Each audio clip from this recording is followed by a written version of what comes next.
لیکن آج میں دل کی بات کہتا ہوں کہ آج تک مجھے کہیں کسی اسٹیج پر بیٹھنے اور کسی مجمع سے بات کرنے سے اتنی روحانی اور دلی خوشی حاصل نہیں ہوئی جتنی آج میں زندہ بہادر دلیر حق گو سیاسی پارٹی اپنی دل کی کچھ بات کہنے کی وجہ سے جو خوشی پا رہا ہوں وہ مجھے نہیں یاد ہے، بلکہ میں یقین کے ساتھ کہہ سکتا ہوں کہ اس سے پہلے ایسی خوشی مجھے کبھی نہیں ملی ہے۔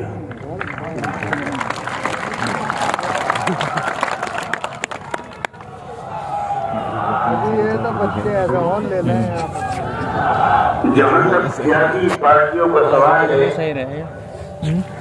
آج تک میں نے کبھی سیاسی پارٹی کے جلسے میں سننے کے لیے بھی شرکت نہیں کی، اسٹیج پر بیٹھنا تو بہت دور کی بات ہے۔ اس کی وجہ ہے میں جو شروع میں آپ کو بتانا چاہتا ہوں سننے کی بات اور بہت صاف لفظوں میں اور آسان لفظوں میں بتانا چاہتا ہوں۔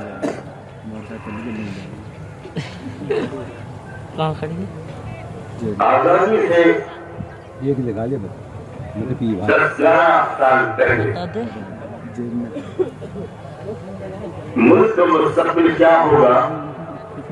آزادی کے بعد ملک کے مسلمانوں کا رول،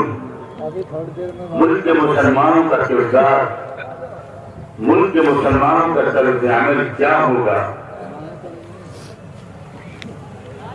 اس وقت مسلمانوں کی ایک تعداد تو وہ تھی جو یہ کہتی تھی کہ اس ملک میں ہم کو انصاف نہیں مل پائے گا۔ ملک کے بٹوارے کے بعد، ملک کی تقسیم کے بعد ہمیں یہاں انصاف نہیں ملے گا،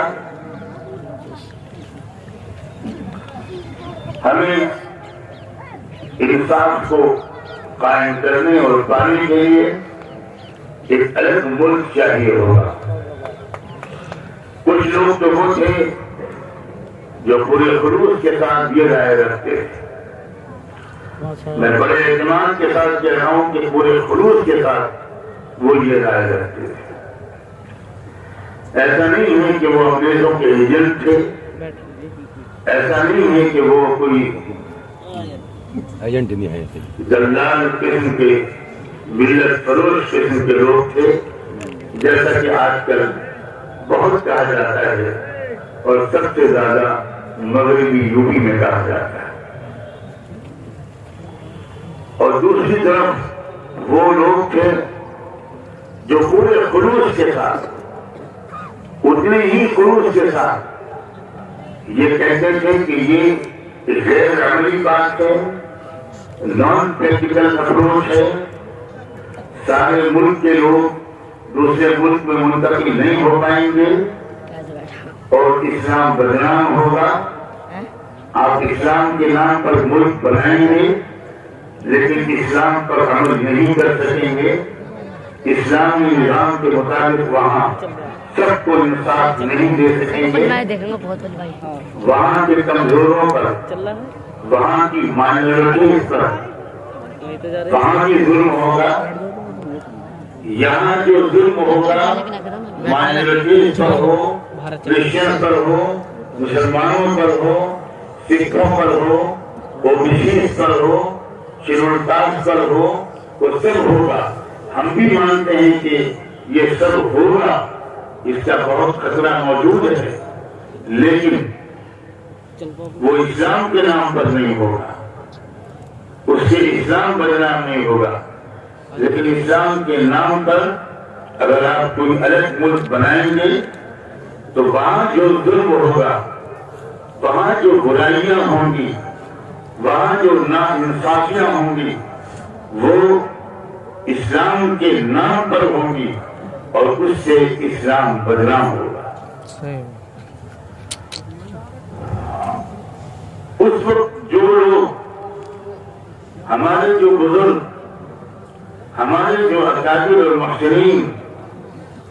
وہ سب کے سب بہت عظیم لوگ تھے. ان میں دو رائے چلتی تھی، یعنی وہ لوگ جو یہ کہتے تھے کہ ہمیں کوئی ملک دوسرا اسلام کے نام پر نہیں چاہیے، ہم بھارت میں ہی رہیں گے. ان میں دو رائے والے بزرگ تھے ہمارے. میں چاہتا ہوں کہ آپ لوگ اس بنیاد کو سمجھیں، اس فلسفی کو سمجھیں جس کے تحت میرے اندازے اور بلکہ کے مطابق social democratic party of India بنائی گئی ہے. معاف کیجیے گا، مجھے کچھ ایسی بیماری ہے جس کی وجہ سے میرا منہ بہت سوکھتا ہے، بہت ڈرائنس آف ماؤتھ ہوتا ہے، مجھے بار بار پانی پینا پڑتا ہے.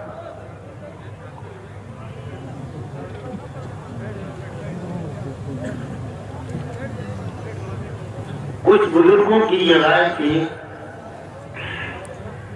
کہ کانگریس کے ساتھ، اور اس وقت ملک میں ایک نیشنل پارٹی صرف ایک تھی، کہ کانگریس کے ساتھ جنگ آزادی میں بنا کسی شرط اور معاہدے کے شریک نہ ہوا جائے، اندھا بھروسہ ہرگز نہ کیا جائے.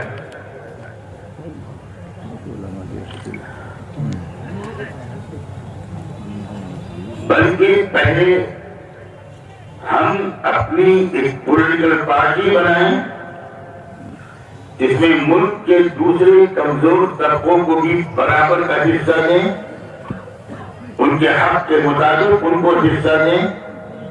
عزت کے ساتھ اس پارٹی میں ان کو شامل کریں، اور وہ پارٹی کانگریس کے ساتھ ایگریمنٹ کرے، کانگریس کی قیادت کے ساتھ، گاندھی کے ساتھ، پنڈت جواہر لال نہرو کے ساتھ، ڈاکٹر راجندر پرساد کے ساتھ، جو کانگریس کے پالیسی میکر تھے، ان کے ساتھ کانگریس کی ورکنگ کمیٹی میں ہمارا ایک ڈرافٹ پیش کیا جائے. اگر کانگریس کی ورکنگ کمیٹی CWC اس معاہدے کو تسلیم کر لے، ہماری شرطوں کو مان لے، تو ہم آزادی کی لڑائی میں کانگریس کے ساتھ بھرپور شرکت کریں. ہم تو اس سے بہت پہلے سے اکیلے آزادی کی لڑائی لڑ رہے تھے. مجھے اس کی تفصیل یہاں میں نہیں بتا پاؤں گا ورنہ وقت زیادہ لگ جائے گا. اور جو اہم بات مجھے آپ سے کہنی ہے، خاص طور پر CPI کے کیڈر سے اور آپ سب لوگوں سے، علماء کرام سے، مدرسوں کے اساتذہ سے، اپنے نوجوان بچوں اور بچیوں سے جو بات مجھے کہنی ہے وہ رہ جائے گی، اس لیے میں اس کی پوری تفصیل نہیں بتا سکتا. لیکن ہمارے ان بزرگوں کی اکثریت نے اس وقت یہ کہا کہ بھائی اس وقت کچھ کانگریس کے سامنے شرطیں رکھنے کا موقع نہیں ہے، یہ لوگ اتنے دھوکہ نہیں دیں گے. اور میں اپنی طرف سے کہتا ہوں، بزرگوں کا جملہ نقل نہیں کر رہا اگلا جملہ، کیونکہ شاید وہ یہ سمجھتے تھے کہ بھائی یہ تو مہاتما ہیں، مہاتما کہاں جھوٹ بول سکتے ہیں، اور یہ تو شیروانی پہنتے ہیں اور اس شیروانی کی جیب میں گلاب کا پھول لگاتے ہیں اور سر پر ایک نہرو ٹیگ بھی لگاتے ہیں، اور یہ تو انشاءاللہ اور ماشاءاللہ بھی کہتے ہیں. یہ کہاں جھوٹ بولیں گے؟ ظاہر ہے جو خود جھوٹ نہیں بولتا وہ یہی گمان کرتا ہے کہ سامنے والا بھی جھوٹ نہیں بولے. جو اچھے لوگ ہیں، جو شریف لوگ ہیں، وہ سامنے والے کی اصل حقیقت کو اگر صحیح طور پر جج نہ کر پائیں تو یہ ان کی کوئی کمزوری نہیں ہوتی، اکثر اوقات میں یہ بھی ان کی خوبی ہوتی ہے. لیکن انہی بزرگوں میں، اب غور سے سنیے گا، انہی بزرگوں میں بہت بڑے عالم،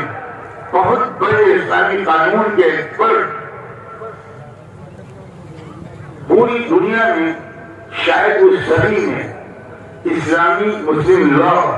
اور اسلامی فقہ اور جورسپروڈنس کا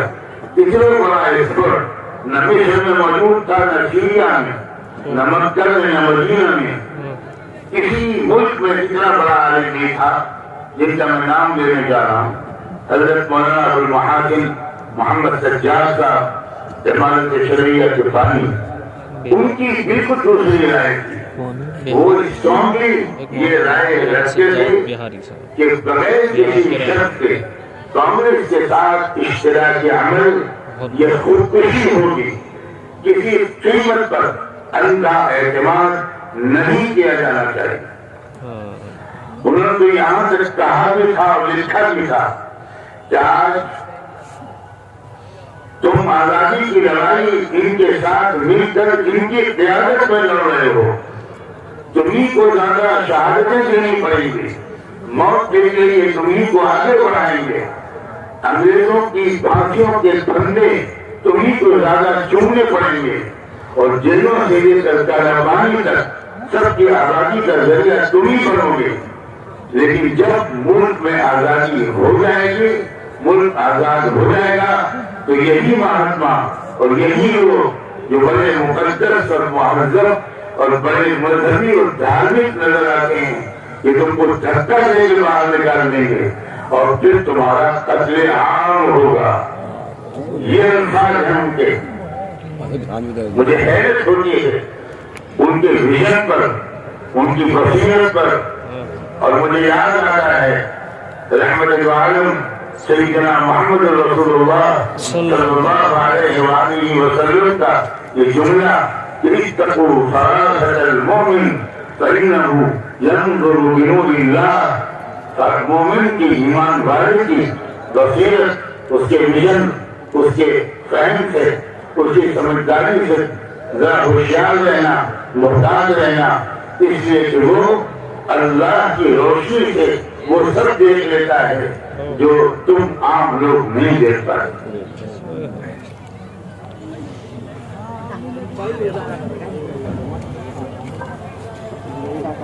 حضرت مولانا ابو المحاسن محمد سجاد صاحب کی رائے یہ تھی،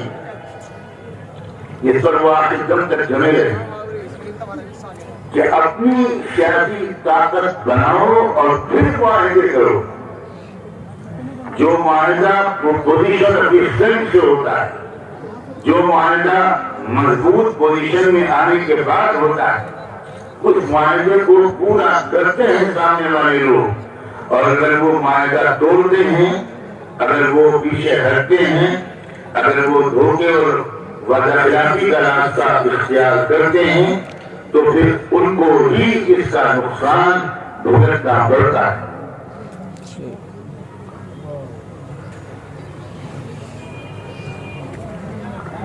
میں نے یہاں پر شاید پہلی بار کسی عام مجمع کے سامنے یہ بات کہنے کی جسارت کر رہا ہوں کہ میرے والد جماعتی حضرت مولانا محمد منظور نعمانی، جن سے ملنے کے لیے نہرو، راجندر پرساد، جے پرکاش نرائن میرے بچپن میں گھر پہ آیا کرتے تھے، میرے والد صاحب اسی رائے کے حامی تھے جو رائے مولانا ابو المحاسن محمد سجاد صاحب کی تھی کہ اپنی سیاسی طاقت بناؤ اور پھر ملک میں دوسری پارٹیوں کے ساتھ ضرورت پڑنے پر برابری کے سطح سے معاہدے کرو۔ یہاں تک کہ میرے والد صاحب حضرت مولانا ابو المحاسن محمد سجاد صاحب کی سیاسی بصیرت کے بارے میں بہت کچھ کہتے تھے اور بہت کچھ لکھ کر گئے ہیں۔ وہ کہتے تھے اس زمانے میں بہت بڑے بڑے علماء اور بزرگ اور اہل علم موجود تھے، لیکن سیاسی بصیرت، نیک سیرتی کے ساتھ، اللہ کے تعلق کے ساتھ، اور جیسا کہ ابھی ترپاٹھی جی نے کہا اللہ رسول کی اطاعت کے ساتھ، وہ جو رائے رکھتے تھے، جو سیاسی بصیرت رکھتے تھے، ابو المحاسن سجاد صاحب، وہ والد صاحب نے لکھا بھی ہے اور کہتے بھی تھے کہ میں نے کسی اور شخصیت میں وہ سیاسی بصیرت اور وہ سیاسی سمجھداری کبھی نہیں دیکھی جو میں روز مرہ مولانا المحسن سجاد صاحب کے مضامین پڑھ کر جلسوں کے خطبہ صدارت سن کر جمع علماء ہند کے بڑے سالانہ جلسوں میں اکثر ان کا خطبہ صدارت ہوتا تھا، بلکہ جمع علماء کے بانیوں میں مولانا المحسن سجاد صاحب کی کلیدی اور بنیادی حیثیت تھی۔ اور اگر بہار میں جو انہوں نے پہلے جمع علماء بہار قائم کی تھی اس کو بنیاد مانا جائے، جو علماء ہند کا تو بہت سے لوگ یہ کہتے ہیں اور غالباً صحیح کہتے ہیں کہ علماء ہند کے اصل بانی حضرت مولانا المحسن محمد سجاد صاحب تھے۔ میں آپ کو صرف بتانا نہیں چاہتا تھا، حضرت والد صاحب نے میرا جو نام سجاد رکھا یہ انہی شخصیت کے اور انہی اسی موقف اور رائے کے سے شدید اتفاق ہم آہنگی اور محبت کے وجہ سے انہوں نے میرا نام سجاد رکھا۔ یہی تو برکت ہے حضرت، عظیم شخصیت کے نام کی برکت تھی کہ بچپن سے میرے دل میں یہ نظریہ پختہ ہوا۔ سینکڑوں مضامین پڑھ لیتے، 50 لوگوں کو سمجھانے کی کوشش کی، مگر احساس کمتری ایسا کہ لوگ اس کی ہمت نہیں کر سکے۔ اور جو راستہ آزادی کے بعد سے آج تک اب تک تقریباً ہم نے اختیار کیا، وہ راستہ کیا تھا اور اس کے کیا نتیجے نکلے کیا تھا، اس کو سمجھانے کے لیے میں ایک مثال سے کام لیا کرتا ہوں۔ بہت آسانی کے ساتھ اس مثال کی وجہ سے اس راستے کا تعارف ہو جاتا ہے، لوگ سمجھ جاتے ہیں کہ وہ راستہ کیا تھا۔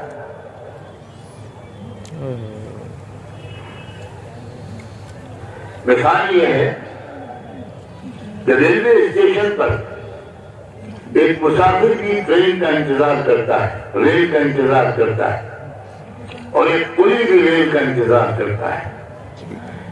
لیکن دونوں کے انتظار میں زمین آسمان کا فرق ہوتا ہے۔ مسافر تو انتظار اس لیے کرتا ہے کہ ریل آئے گی تو وہ اس میں سوار ہو کر وہ اپنی منزل تک پہنچ جائے گا، اور کوئی انتظار اس لیے کرتا ہے کہ ریل آئے گی تو وہ ایک بابو کو اتار دے گا، ایک بابو کو چڑھا دے گا اور بابو کچھ مزدوری دے دے گا۔ الیکشن کی ریل کا انتظار آزادی کے بعد سے ہم مسلمان مسافر کے حیثیت سے کمی نہیں کرتے، ہمیشہ پوری کے حیثیت سے کہ ریل الیکشن کی ریل آئے گی تو ہم ایک پارٹی کو اتار دیں گے، دوسری پارٹی کو چڑھا دیں گے، اور تاریخ یہ بتاتی ہے کہ جن پارٹیوں کو ہم نے چڑھایا انہوں نے بھی آج تک کوئی مزدوری نہیں دی، جن پارٹیوں کو ہم نے اتارا ان سے مزدوری کی کیا امید کی جائے۔ بچپن سے میرے ذہن میں یہ بات ہوئی مثال، میں ہمیشہ سے اس بات کو سوچتا رہا کہ آخر کیوں یہ لوگ ہمت کرتے۔ میں نام نہیں لوں گا، میں نے کئی مسلم پولیٹیکل لیڈر سے، بہت سینئر لوگوں سے میں نے بار بار یہ گزارش کی ان کو اس بات پر آمادہ اور راضی کرنے کے لیے میں نے سفر کی ہے، اور ان کی خدمتوں کے اعتراف کے ساتھ ان سے یہ گزارش کی۔ بہت دن ہو گئے آپ مختلف پارٹیوں میں رہے، لیکن آپ نے نتیجہ خود دیکھا۔ آپ پبلک کے سامنے چاہے نہ کہیں، ہم آپ کو معذور سمجھیں گے، ہمیں آپ کے خلوص نیت پر کوئی شک نہیں ہے، مگر خدا کے لیے اٹھیے اور کمزوروں کو خود منظم کیجیے، اقلیتوں کو خود منظم کیجیے، اپنی الگ ایک پارٹی بنائیے۔ لیکن لوگ ہمت نہیں کر پاتے تھے، کچھ نفسیاتی حالات ہوتے ہیں، کچھ تفصیل کے بعد کے حالات، اس کی وجہ سے اندر کی وہ عزم و حوصلے کی کمی۔ میں کسی کی نیت پر شک نہیں کرتا، میں کسی کے احترام میں کمی کرنے کو درست نہیں سمجھتا، اور رائے الگ الگ ہو سکتی ہے، دونوں طرف خلوص نیت ہو مگر رائے الگ الگ ہو، یہ بالکل ممکن ہے۔ دوسروں کی رائے کا احترام بھی کیا جانا چاہیے، ان پر عزت کے ساتھ سننا بھی چاہیے، ان پر طریقے کے ساتھ گفتگو اور ڈبیٹ بھی ہونی چاہیے۔ ہماری رائے کچھ اور ہے، کسی اور کی رائے کچھ اور ہے، اس کا مطلب یہ نہیں ہے کہ صرف ہم مخلص ہیں وہ مخلص نہیں ہیں، یہ فیصلہ کرنا اللہ کا کام ہے۔ نیت کے بارے میں کوئی بات کہنا یہ ہر ایک کے لیے بالکل مناسب نہیں۔ اب جب سے یہ CBI کا قافلہ اٹھا اور میرا رابطہ ان کے بانیوں سے، ان کے قائدین سے، ان کے صدر سے، ان کے نائب صدر سے اور مختلف ذمہ داروں سے ہوا، اور ملک کے طول و عرض میں ان نوجوان بچوں اور بچیوں سے میری ملاقاتیں ہوئی جو CBI کا کیڈر بن چکے تھے یا بن رہے تھے، اور شمالی ہندوستان میں کم اور ساؤتھ انڈیا میں زیادہ مجھے ان لوگوں کو دیکھنے کا موقع ملا، ان سے گفتگو کرنے اور ان کے عزائم کے سمجھنے کا موقع ملا۔ تو جلسے میں شرکت اس CBI کے جلسے میں وہ تو آج میں پہلی بار کر رہا ہوں، لیکن میں یہ بتانے میں کوئی تکلف مناسب نہیں سمجھتا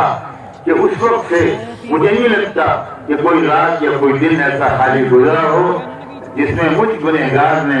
اس پارٹی کے طاقتور ہونے اور صحیح راستے پر ثابت قدم رہتے ہوئے پورے ملک کو ترقی کے راستے پر ڈالنے کی منزل تک یہ پارٹی پہنچے، اس کے لیے کم سے کم روزانہ ایک بار اپنے مالک سے دعا کرنا میرا برسہ برس سے مانگ ہے۔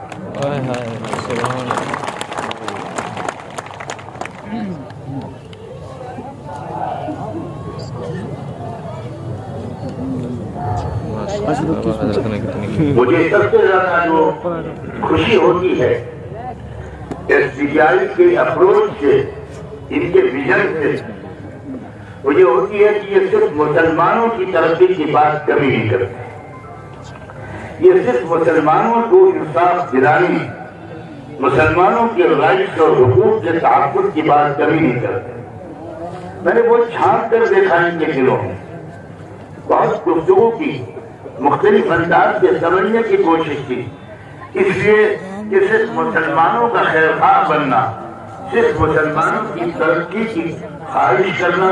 تمنا کرنا اور کوشش کرنا، یہ ملک سے غداری تو ہے ہی، یہ اسلام سے ہی غداری ہے۔ اسلام اس کی اجازت بالکل نہیں دیتا کہ تم صرف مسلمانوں کی ترقی سنو، ترقی کے لیے کوشش کرو، صرف مسلمانوں کو انصاف دلانے کی کوشش کرو، کسی قیمت پر اسلام اس کی اجازت نہیں دیتا۔ ہم جس رب کو خدا مانتے ہیں، جس رب کو مانتے ہیں، وہ رب صرف مسلمانوں کا نہیں ہے۔ پہلی آیت سے اللہ نے ہم کو یاد دلا دیا کہ میں رب العالمین ہوں، میں رب المسلمین نہیں ہوں، میں دنیا کے تمام انسانوں کا رب ہوں۔ اور پھر مسلمان تو وہ امت ہے، افسوس یہ ہے کہ مسلمان اپنے نان مسلم بھائیوں اور بہنوں کو یہ انتہائی اہم بات نہیں بتا سکا کہ مسلمان اگر صرف محمد رسول اللہ پر ایمان لائے، صرف قرآن پر ایمان رکھے اور بقیہ نبیوں پر ایمان نہ رکھے، حضرت عیسیٰ علیہ السلام ان پر ایمان نہ رکھے، حضرت موسیٰ علیہ السلام پر ایمان نہ رکھے، یا دنیا کے کسی ملک میں جو اللہ کے نبی و رسول آئے ان میں سے کسی ایک پر بھی اگر وہ ایمان نہ رکھے تو ہزار وہ نماز پڑھتا رہے اور ہزار وہ روزے رکھتا رہے اور ہزار وہ حج اور عمرے کرتا رہے، وہ مسلمان ہی شمار نہیں۔ یہ بہت بڑی بات ہے جو شاید کچھ مسلمانوں کو بھی نہیں معلوم، ہمارے غیر مسلم بھائیوں اور بہنوں کو تو بالکل ہی نہیں معلوم۔ وہ کہتے ہیں ہمارے پیغمبر حضرت عیسیٰ اور آپ کے رسول و نبی حضرت محمد، یہ ہمارے اور آپ کے اس تفریق کو مٹانا اسلام کا مقصد ہے، قرآن کا مقصد ہے۔ ہم تو یہاں تک کہتے ہیں جن ایک طرف تو ان نبیوں پر ایمان جن کا نام قرآن میں آیا ہے، صاف صاف نام آیا ہے، ہم اس کے علاوہ اور ہزاروں نبی ہیں جن کے بارے میں خدا نے یہ فرمایا کہ پوری دنیا میں ہر قوم میں ہم نے اپنے نبی بھیجے، ہم نے اپنے رسول بھیجے۔ تو ہم مسلمان تو تب مسلمان ہوتا ہے جب یہ کہے کہ جن نبیوں کے نام آپ کے لیے ہوں یا نہ لیے ہوں، جن کے نام آپ کے لیے ہم ان پر بھی ایمان رکھتے ہیں، جن کے نام آپ کے نہیں لیے ہم ان پر بھی ایمان رکھتے ہیں، جو آپ کے عرب میں بھیجے ان پر بھی ایمان رکھتے ہیں، جو آپ کے بھارت میں بھیجے، چائنا میں بھیجے، مشرق میں بھیجے مغرب میں بھیجے، ہم ان کا نام نہیں جانتے، ان کی تاریخ بھی نہیں معلوم،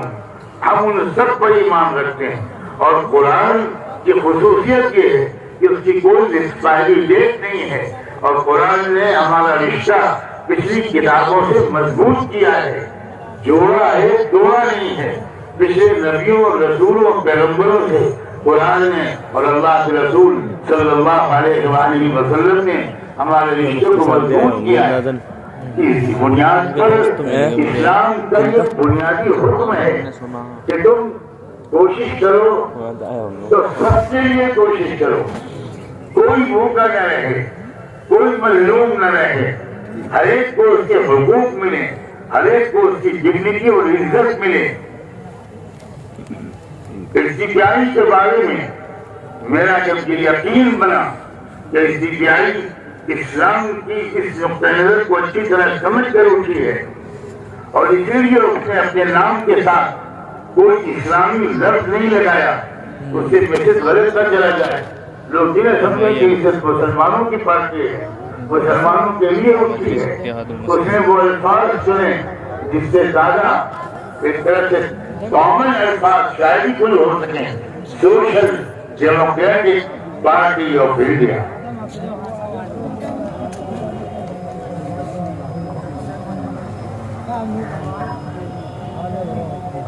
جب مجھے یہ اطمینان ہوا کہ یہ پورے بھارت کی ترقی چاہتے ہیں، ان کی تمنا بالکل میری اپنی تمنا سے میچ کر گئی۔ میرے ماں باپ نے کبھی یہ نہیں سکھایا کہ تم مسلمانوں کی ترقی کے لیے خواہش مند ہو، دعائیں کرو، کوششیں کرو۔ انہوں نے ہمیشہ سمجھایا اور اس کو ہماری روپے میں بسا دیا کہ تمہاری یہ تمنا اور کوشش ہونی چاہیے کہ ہمارا ملک ہر پہلو سے ترقی کرے۔ ہمارا یہ پورا ملک، اس میں جتنی بھی رات سے تعلق رکھنے والے لوگ، جتنی قبیلوں برادریوں سے تعلق رکھنے والے لوگ، جتنے مذہبوں کو ماننے والے ہمارے بھائی اور بہن ہیں، وہ سب کے سب ترقی ہو ان کو، اور ترقی بھی ہر پہلو سے ہو، اکنامیکلی بھی ترقی ہو، پولیٹیکلی بھی ترقی ہو، مورل اور فزیکل اعتبار سے بھی ترقی ہو، اسپرچولی بھی ترقی ہو، اور لانگ ڈیولپمنٹ کی کوشش کرو، پورے کم سے کم پورے انڈیا کے لیے۔ ہم انڈیا کے اندر ہیں، ہم پر پہلی ذمہ داری اپنے وطن کی۔ یہ جو اپروچ ہے، یہ جو پالیسی ہے، اس میں جتنا کلیئرنس میری معلومات کی حد تک، اس نقطہ نظر میں جتنی صفائی اس سی پی آئی کے ذمہ داروں کے ایک ایک چک کے اندر میں نے روپے میں شرائط پائی ہوئی دیکھی، اور ہر جگہ یہ جو کوشش کرتے ہیں وہ صرف مسلمانوں کی ترقی کے لیے ہرگز کوشش نہیں کرتے۔ جب میں نے یہ پایا تو مجھے یہ اطمینان ہوا کہ یہ ہے صحیح اسلام۔ اسلام یہ سکھاتا ہے کہ بھائی تم سب کے خیر خواہ بنو، تمہارا رب العالمین، تمہارا نبی رحمت للعالمین، تو تم بھی تو ساری دنیا کے تمام انسانوں کے خیر خواہ بنو۔ اور اب تم جب دنیا کے ہر ملک میں، ہر ملک کے رہنے والوں کے لیے کام کرنا آسان نہیں، ایک نیشن اسٹیٹ کا زمانہ ہے، تو جو جہاں رہے وہ اپنے وطن کی، اپنے پورے وطن کی اور وطن کے تمام باشندوں کی ترقی کے لیے کوشش کرے۔ ہمیں فخر ہے کہ مالک نے ہم کو بھارت میں پیدا کیا ہے، فخر ہے۔ میں یوں ہی یہ جملہ نہیں کہہ رہا ہوں، ہمیں فخر اس لیے ہے کہ پہلے رسول اور پہلا انسان حضرت آدم علیہ السلام کو اللہ نے جب جنت سے نکال کر زمین میں بسانے کا فیصلہ کیا تو ان کو کسی عرب ملک میں نہیں بھیجا، ان کو ہمارے اسی عظیم وطن بھارت میں ہوتا ہے۔ یہ ہر بھارتی کے لیے زبردست فخر کی بات ہے۔ جموں سرحد وہ جزیرہ جہاں آدم علیہ السلام اترے تھے وہ بھارت کا حصہ تھا، اور وہ آج سری لنکا کے نام سے جانا جاتا ہے۔ تو ہمارا تو اس ملک سے صرف وطن کا رشتہ نہیں ہے، ہمارا اس ملک سے مذہبی رشتہ ہے۔ کاش کہ آپ اس بات کی اہمیت کو سمجھیں، اور کاش کہ آپ اس چیلنج کو قبول کریں، اور وہ کہیں کوئی اس ملک سے جو فائٹ کرے تو کرے، کوئی کسی بڑی طاقت کا غلام بنے تو بنے، ہم تو کسی قیمت پر اس ملک سے بے وفائی نہیں کریں گے. ہم اس ملک کو ترقی کی بلندیوں تک پہنچا کر کم لیں. ناقابل برداشت تکلیفوں کو برداشت کریں گے, عقل مندی سے کام لیں گے, سمجھداری سے کام لیں گے, ہمت اور بہادری سے کام لیں گے. یہ میں نے دو لفظ اتفاق کر نہیں بولے, سمجھداری اور بہادری. میں جب پورے بھارت کے منظرنامے پر نظر ڈالتا ہوں تو مجھے ایسے لوگ بہت ملتے ہیں جو سمجھدار تو ہیں مگر بہادر نہیں, اور ایسے لوگ بھی کچھ ملتے ہیں جو بہادر تو ہیں مگر سمجھدار نہیں ہیں. کام دونوں سے چلے گا. اور اصل جو خاص بات ہے SDPI کی لیڈرشپ میں, ان کے اپنی اپروچ میں, ان کے طرز فکر اور طرز عمل میں, کہ میں نے گہرائی سے مطالعہ کرنے کی کوشش کی ہے. غیر کا عالم نہیں ہوں, لیکن جتنا ایک سمجھ سکتا ہے انسان وہ میں گواہی دے سکتا ہوں کہ ان کی قیادت کے اندر سمجھداری بھی ہے اور ان کی قیادت کے اندر بہادری بھی ہے.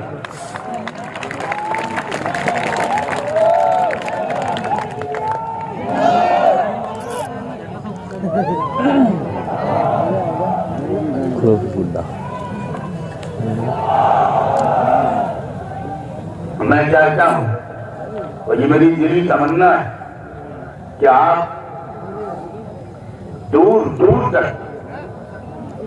اپنا وقت خرچ کیجیے, اپنی جان کھپائیے, اپنی صلاحیتیں لگائیے,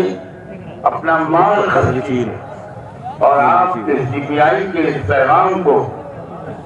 اس پیغام کے پہنچانے میں اپنا معمولی سا حصہ لگانے کے لیے آج میں یہاں حاضر ہوا ہوں. اور یہاں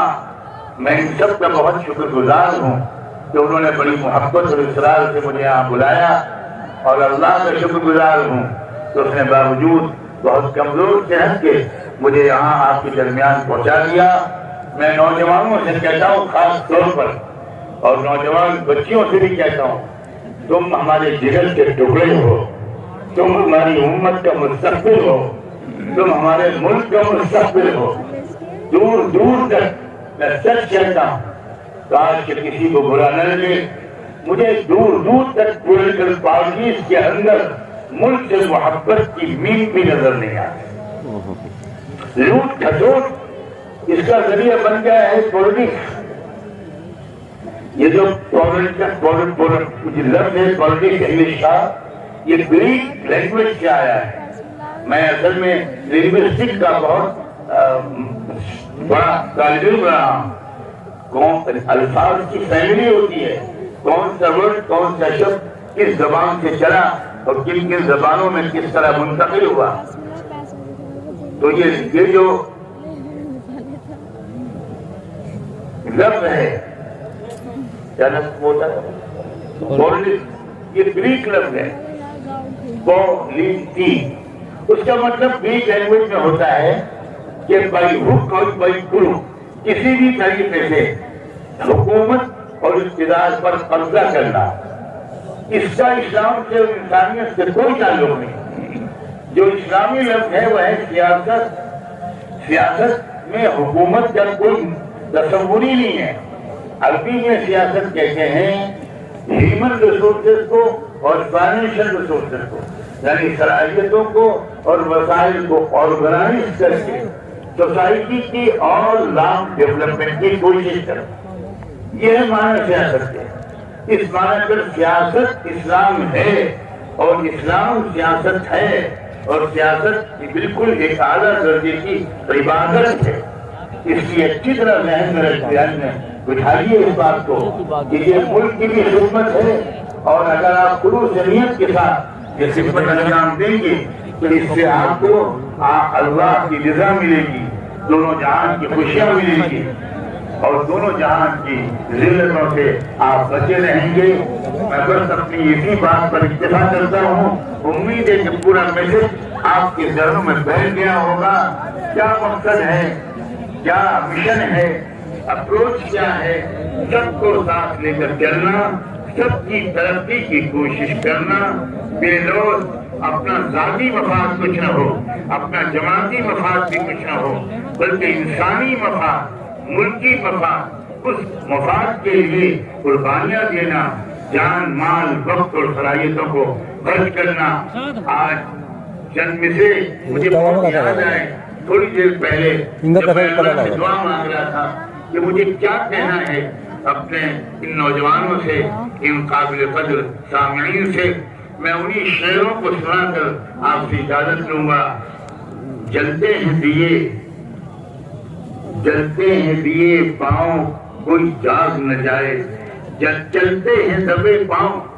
چلتے ہیں دبے پاؤں، کوئی جاگ نہ جائے، غلامی کے اسیروں کی یہی خاص ادا ہے، غلامی کے اسیروں کی یہی خاص ادا ہے۔ روتی نہیں جو قوم حق بات پہ یکجا، روتی نہیں جو قوم حق بات پہ یکجا، اس قوم کا حاکم بھی بس اس کی سزا ہے، اس قوم کا حاکم بھی بس اس کی سزا ہے۔ آج جو کچھ ہو رہا ہے وہ ہماری بزدلی، ہمارے آپس کے جھگڑے، ہمارے مذہبی جھگڑے اور نہ جانے جن کی بنیادوں پر ہمارے جھگڑے، ہمارے آپس کے اختلافات، ذاتی مفاد کو ترجیح،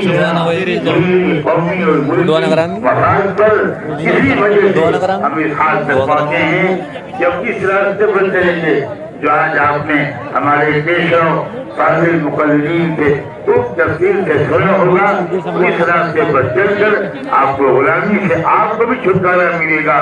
دوسرے محکوموں اور مظلوموں کو بھی انصاف ملے گا، اور تاریخ میں آپ کا نام سنہرے حروف سے لکھا جائے گا۔ وآخر دعوانا ان الحمدللہ رب العالمین۔